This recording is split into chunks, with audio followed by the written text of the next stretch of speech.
saya dari Prodi Manajemen dengan NIM 28920500003.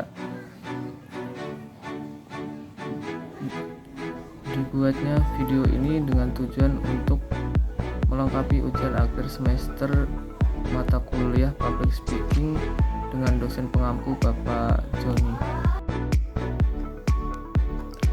Public Speaking and Negotiation. Public Speaking sebagai sarana komunikasi. Public Speaking sendiri mempunyai beberapa jenis kegiatan, diantaranya yaitu pidato, presentasi, khotbah, memberikan sambutan, diskusi publik, dan penutup. Setiap orang dapat menyampaikan pidato dengan baik bila mereka mengetahui dan mempraktekkan penyampaian, pengendalian, dan penampilan pada saat berpidato. 3 prinsip penyampaian pidato, yakni yang pertama pelihara kontak visual, yang kedua kontak mental dengan khalayak kontak, yang ketiga gunakan lambang-lambang auditif, dan yang terakhir berbicara dengan seluruh kepribadian Anda. Dalam menyampaikan pidato, selain memperhatikan penyampaian pidato, kita tegak, percaya diri, dan jangan menghindari tatapan atau pandangan mata dengan pendengar. Dan tak lupa kita juga harus memperhatikan penampilan pada saat menyampaikan pidato kita. Harus menggunakan pakaian yang rapi, wajah selalu senyum, sikap badan tegak dan santai, adanya keseimbangan gerak, dan adanya keserasian dalam gerak. Khalayak sebagai bagian dari public speaking. Analisis khalayak perlu dilakukan untuk meyakinkan bahwa pesan tersebut sesuai dengan kebutuhan khalayak audiens. Mencakup tingkat pendidikan, pengetahuan, sikap, perilaku, dan kepercayaan mereka mengenai isu atau materi yang dikembangkan. Dan secara sederhana, khalayak diartikan sekumpulan orang yang menjadi pembaca, pendengar, pemirsa berbagai media. Kekuatan sekaligus pengendalian emosi untuk keberhasilan komunikasi. Kecerdasan emosional sebagai suatu instrumen untuk menyelesaikan masalah dengan rekan kerja, membuat kesepakatan dengan pelanggan yang bermasalah, mengkritik atasan, menyelesaikan tugas sampai selesai, dan dalam berbagai tantangan lain yang mempengaruhi kesuksesan. Menjaga agar emosi yang merisaukan tetap terkendali merupakan kunci menuju kesejahteraan emosi.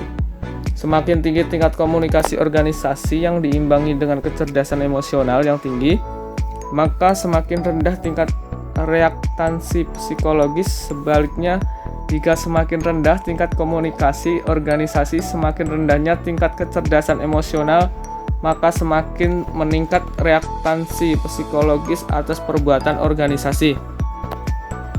Teknik dalam penyampaian presentasi dalam negosiasi.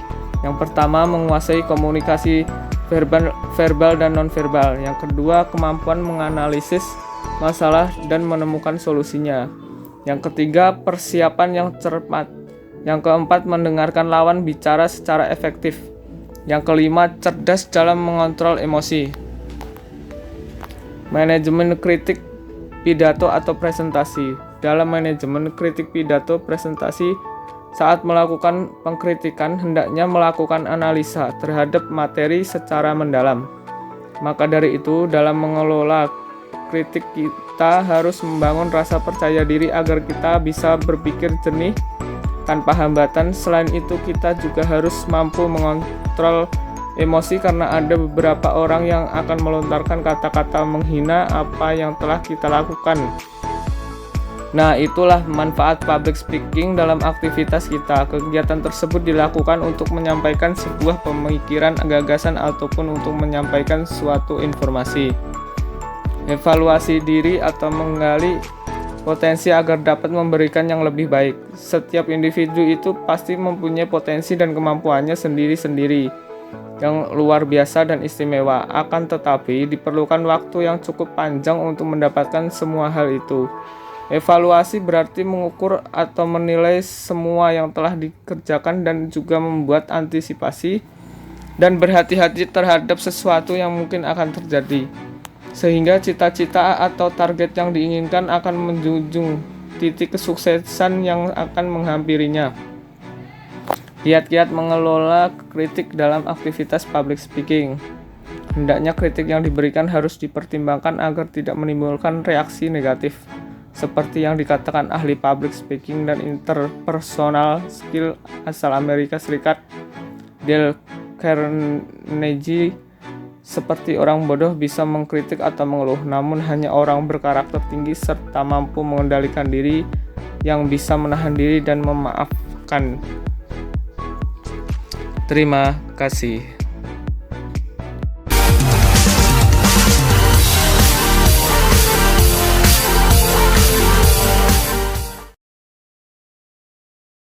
ありがとう。